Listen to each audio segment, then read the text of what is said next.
Hola a todos, bienvenidos a este video donde continuaremos el estudio de la probabilidad y en especial analizaremos algunos aspectos teóricos del teorema de Bayes. Como un hecho clave, digamos, ya vamos a recordar un poco lo que decía la ley de inversión de Bayes, que decía que yo podría conocer esencialmente la probabilidad de que A ocurra dado que B ocurrió, como la probabilidad de que B ocurra dado que A ocurrió por la probabilidad de B sobre la probabilidad de A. ¿Cuáles las ventajas o cuál es el sentido central que tiene el teorema de Bayes? Digamos, es que quizás esta probabilidad de acá puede llegar a ser un poco complicada, compleja o artificial. Eso quiere decir que no va a resultar natural.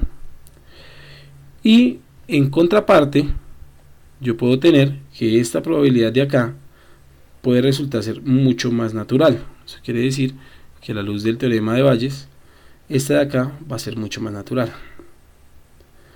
Entonces, digamos, es tratar de analizar un problema complicado a través de algo que puede llegar a ser mucho más natural e intuitivo. ¿Cuál es el problema del teorema de Bayes como tal? El problema del teorema de Bayes va a ser este objeto de acá, que es la probabilidad de A, que muchas veces puede llegar a ser complicada o puede llegar a tener algunas dificultades, y en congruencia es mejor hacer un estudio de esta de manera fraccionada. O sea, lo que queremos es fraccionar el estudio de este objeto para poder manejarlo de una manera más simple. Entonces, digamos, queremos dividir el problema de calcular la probabilidad de A a través de algunos elementos mucho más sencillos. Para ello inducimos la noción de partición. ¿Qué es una partición? Digamos, si yo tengo un espacio muestral omega, digamos, una partición no es nada más que una colección de eventos, o sea, una lista de eventos o una serie de eventos que satisfacen algunas condiciones. ¿Qué condiciones tienen? La primera es que si yo realizo la unión de los elementos que tengo en esta colección, voy a obtener todo el espacio muestral. Eso quiere decir que en efecto, pues digamos, lo está dividiendo. Y la otra manera es que si yo obtengo, digamos, esta colección y reviso sus intersecciones de los elementos que son diferentes, pues me va a quedar que esa intersección es vacía. ¿Qué significa eso? Pues lo que estamos haciendo es que si yo, por alguna extraña razón, quisiera trabajar el espacio muestral y el espacio muestral es complejo de estudiar, pues yo lo puedo estudiar a través de divisiones. Supongamos que en este diagrama vamos a representar lo que es nuestro espacio muestral, que sería omega. ¿Qué es una partición? Una partición sencillamente es una división de ese espacio muestral a través de algunos pedacitos, no sé.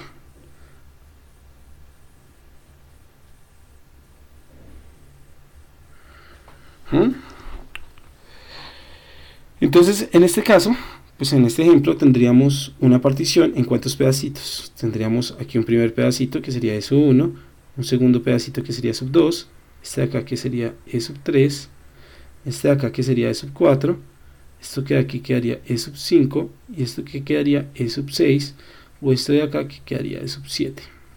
Esto quiere decir que partimos nuestro espacio muestral. ¿Cómo se ve esto en la práctica?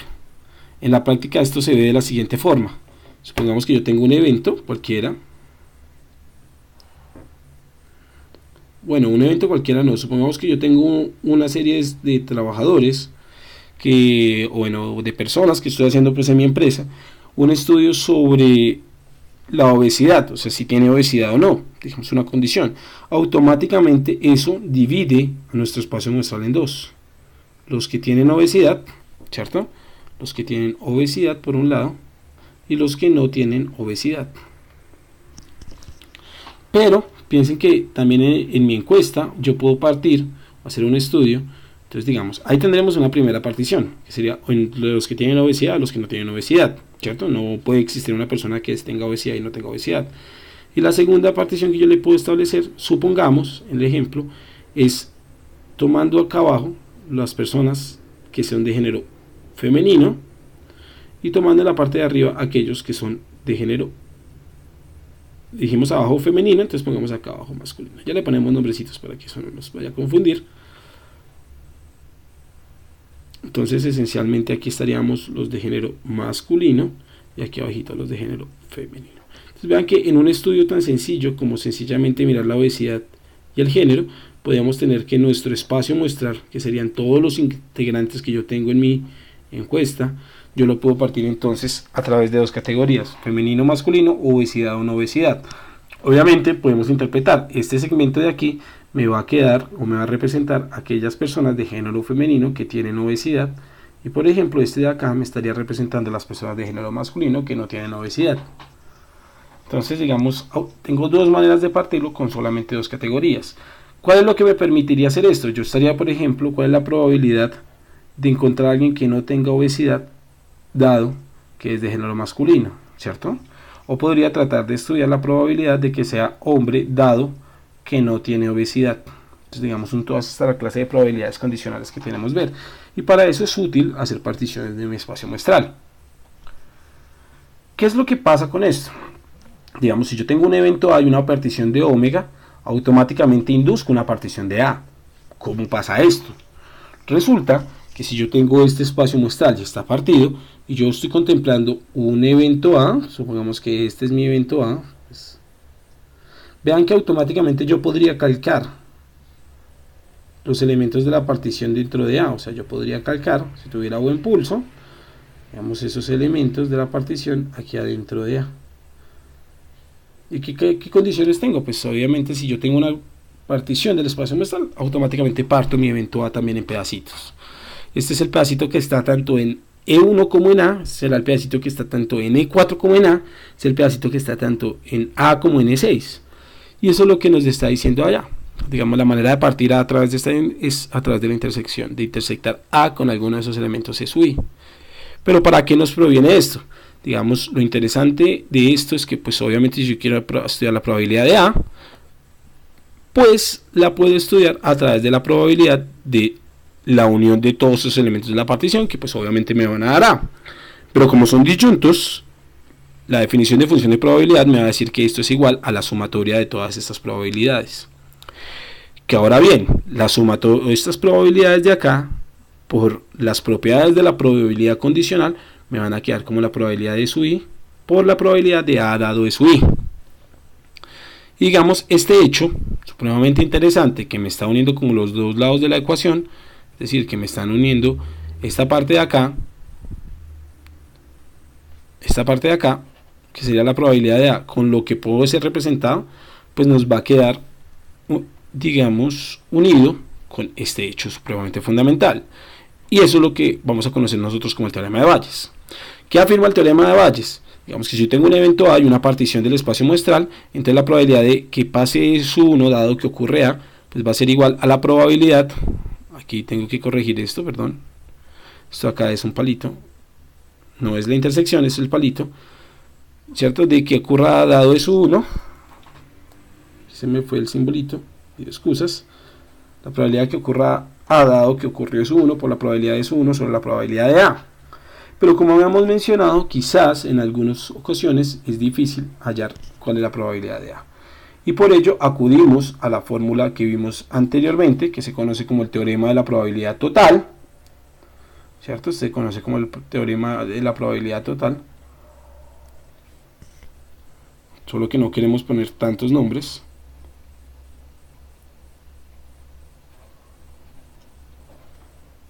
Total.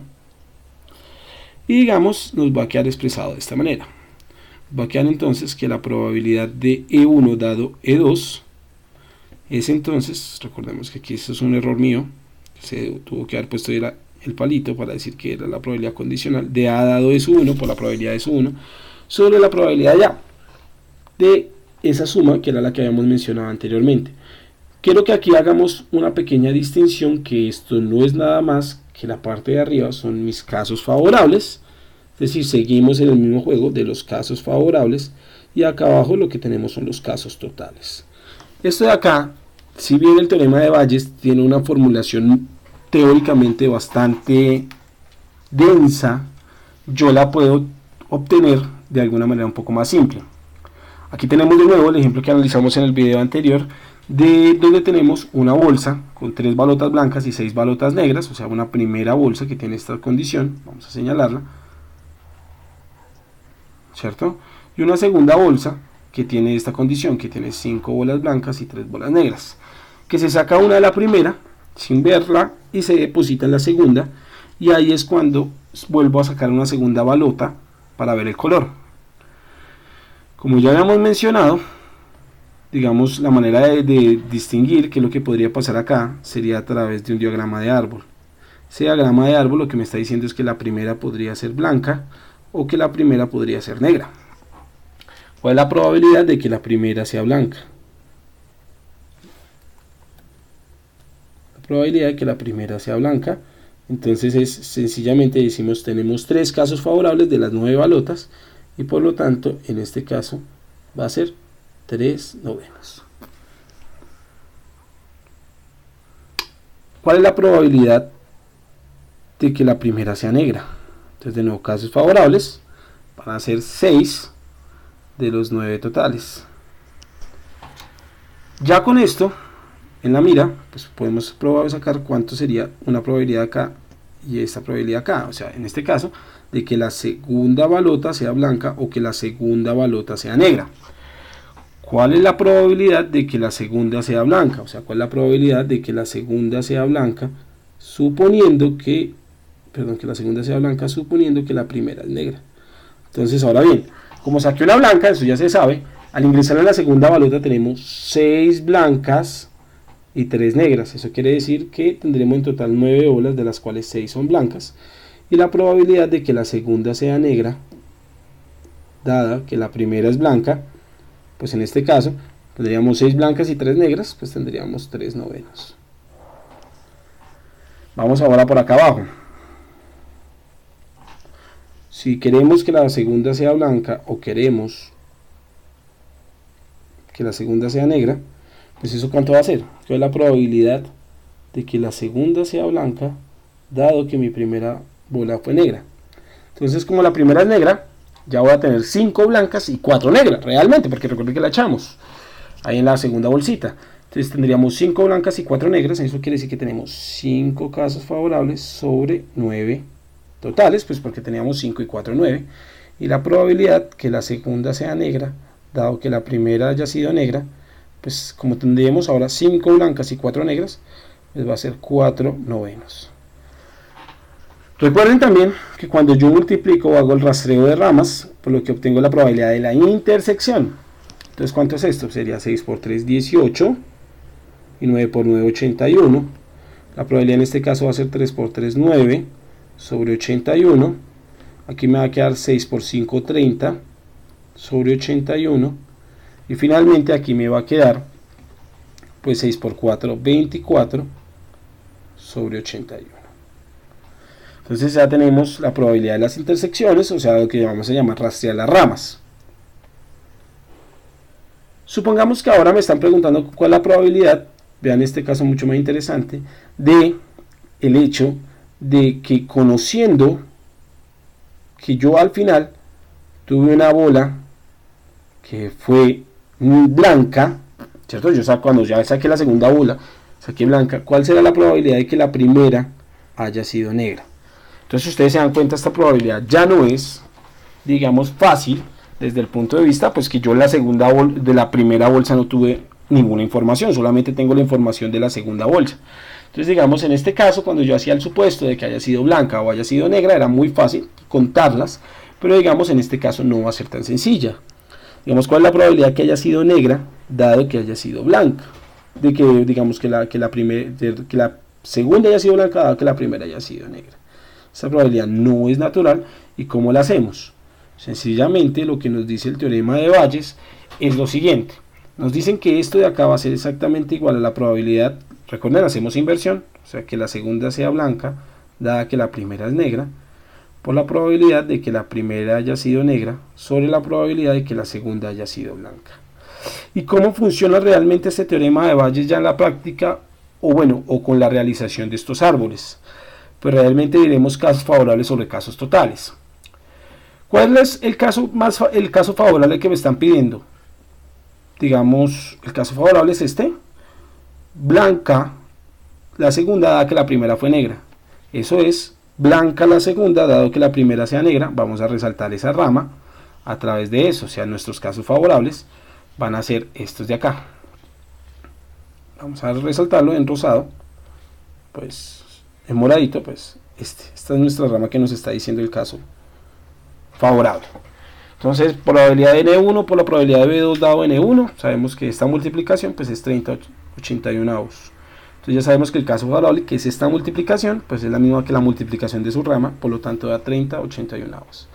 Y me va a quedar entonces que lo que yo debo colocar en esta parte de arriba son los casos favorables, que en este caso entonces es 30/81. ¿Y cuáles son los casos totales? Los casos totales son los de medio blanca. ¿Y cuáles serían entonces los casos totales? Vamos a resaltarlos en color azul claro. Los casos favorables serían estas, donde me dé blanco. La segunda, se va a hacer esta rama. Y claramente, pues donde se obtuvo blanco en la segunda pelotica, va a ser esta otra rama. Entonces tengo dos casos totales. Eso quiere decir que es este primero y este de acá. ¿Cuál es el resultado de esta rama? El resultado de esta rama son 18/81 y el resultado de esta rama son 30/81. Por lo tanto, eso quiere decir que tengo que dividir por esos elementos. 18, pongámoslo todo en azul para que no nos cambie esto. 18/81 más 30/81. ¿Y cuánto va a ser esta probabilidad? Digamos, o gracias al teorema de Bayes ya aplicándolo a través de sus ramas. ¿Cuál va a ser esa probabilidad? Esa probabilidad entonces me va a quedar igual a 30. Esta rama ya no tiene que ser tan grande. Esta barrita, perdón. Va a ser 30/81. Y acá abajo me van a quedar 48/81. ¿Que eso a qué va a ser igual?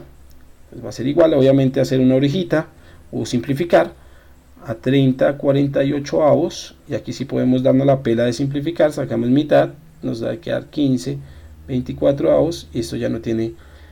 bueno, si se le puede sacar tercera aquí quinta. Y aquí tercera. Me va a quedar 8 por 3, 24. Listo, entonces va a quedar 5/8. La probabilidad de eso va a ser 5/8. Y esto es un ejemplo de cómo se aplicaría el teorema de Bayes.